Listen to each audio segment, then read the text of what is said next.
Приветствую вас в новом 2025 году. И новый сезон я начну обзором запечатанной аудиокассеты Salimex SX2 C90 с лентой второго типа. Я приобрел ее в моем городе за 35 белорусских рублей или около 10 долларов США. На сайте aquabus.com она также представлена, и ее оригинальным изготовителем называют RAX.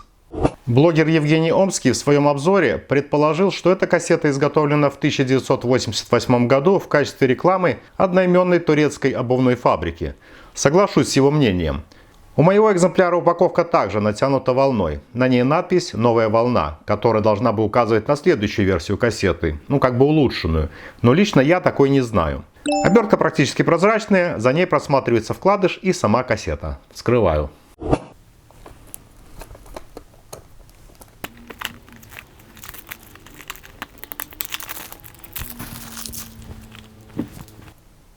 В коробке находится кассета и бумажный вкладыш. Футляр из прочного прозрачного пластика, он полноформатный. И вот в моем случае никаких мест для гравировки последующей здесь нет. Стопперы трехлучевые, как у ТДК, и окружности вокруг них. Вкладыш из тонкой глянцевой бумаги, окрашен в золотистый цвет в тон обертки и этикетки на кассете. На нем есть информация дословно о том, что лента второго типа для расширения динамического диапазона обработана сверхтонким магнитным оксидом. Выходит, что лента в этой кассете именно из оксида хрома. Модель кассеты SX можно расшифровать и как Super Chrome. Я встречал и у других производителей обозначение хрома литерой X. И как начальная и конечная литера слова Salimex.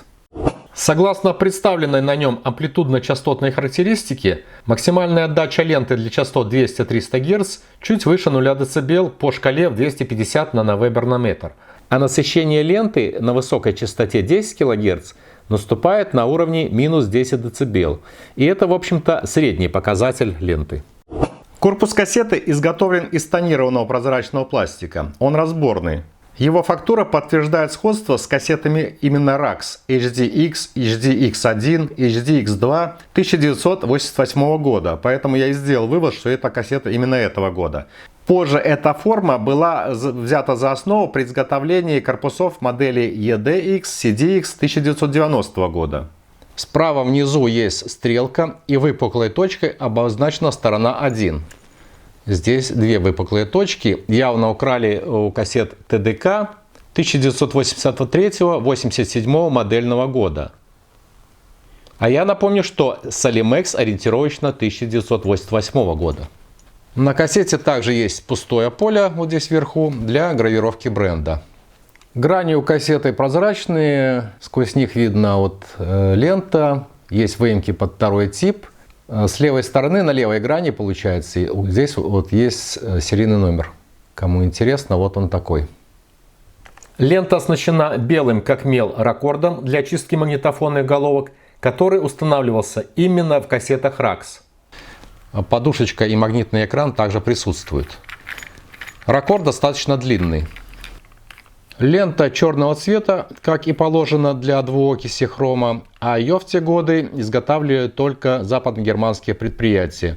И судя по такому рисунку, лента уже явно деградирует. Да, какая-то она вся рябая. Да, состояние ее мне абсолютно не нравится. Посмотрим в магнитофоне.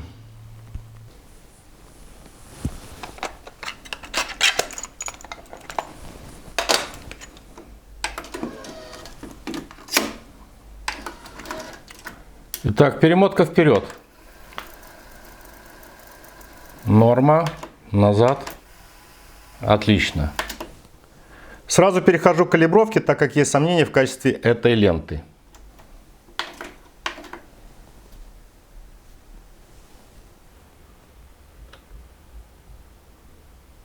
При калибровке магнитофона выяснилось, что лента неоднородна по всей длине. В начале стороны А трак записи настроился при таких положениях регуляторах уровня Rec Level, немного вправо до значения плюс 0,5 дБ, а BIOS слева на треть поворота, то есть где-то в минус 7%.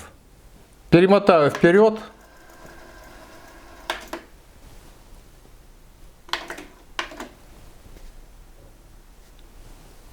Пришлось корректировать оба уровня. На этот раз Rec Level немного вправо до значения плюс 1 дБ, а BIOS влево практически наполовину минус 10%.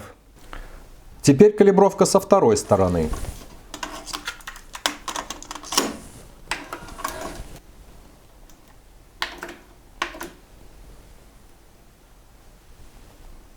На стороне B этой кассеты лента держит установленный уровень записи низкочастотного сигнала на значение плюс 1 дБ. Напомню, что встроенный в кассетную деку генератор выдает сигнал частотой 400 Гц. А вот для высокочастотного сигнала со значением 8 кГц потребовалось еще понизить значение BIOS поворотом соответствующего регулятора влево до крайнего уровня минус 20%.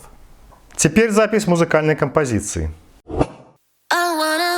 In the morning with someone new, I wanna do the things they say we shouldn't do. I wanna wake up in the morning with someone new. Live life like it's a piece and break the rules. I wanna wake up in the morning.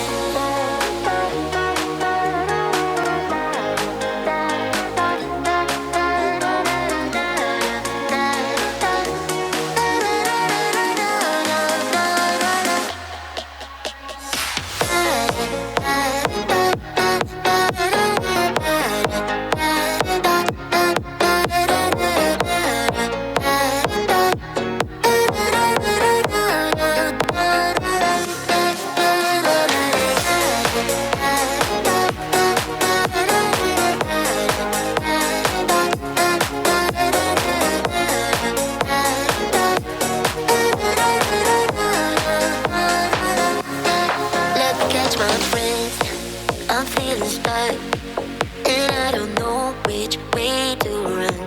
I'm on a settled path, a one-way road, and I can't take it anymore.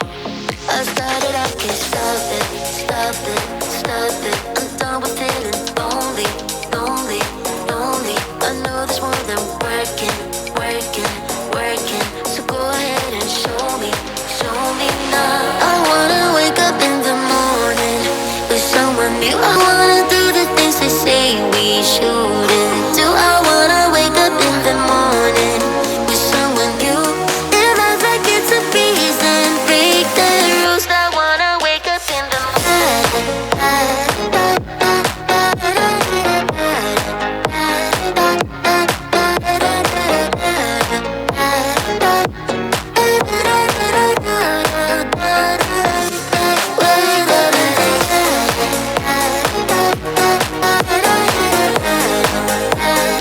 При записи на ленту появляется хриплость звука, так называемые дропауты, или выпадения по-русски. Особенно явно это слышно на басах. Также присутствует разбаланс, небольшое падение уровня левого канала на этом экземпляре, что совпадает с вариантом омского. Я подтверждаю, что данная лента из двойки Кисихрома спустя 37 лент уже не годится под запись. Конечно, можно ее записывать, но с уровнем не выше значка Dolby. Далее перегрузка и хрип уже забивает звук.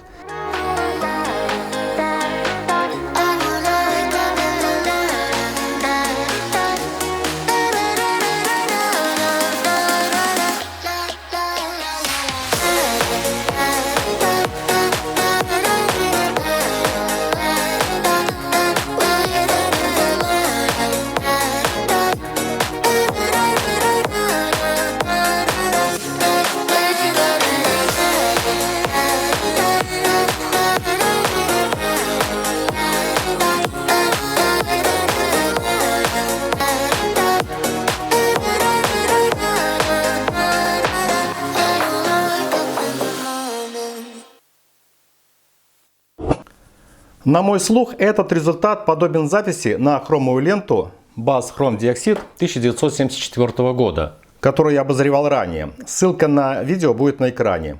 Но меня лично такая лента не устраивает, я бы ее заменил. В итоге статистику по этой ленте я дополнил, а мой вывод такой, что германский хром — это разлагающийся труп, и в прямом смысле тоже. Благодарю вас за просмотр и оценку этого видеоролика. И небольшое объявление в начале 2025 года. Поскольку YouTube недоступен для большинства зрителей России, а с конца 2024 года отключили монетизацию для авторов из Беларуси, в том числе для меня, то новые видеоролики будут раньше выходить на платформе Яндекс.Дзен. И это будет основной канал. Ссылка есть в описании. А на YouTube они будут публиковаться с некоторой задержкой. На этом я прощаюсь с вами. До встречи на Дзене. Всем пока.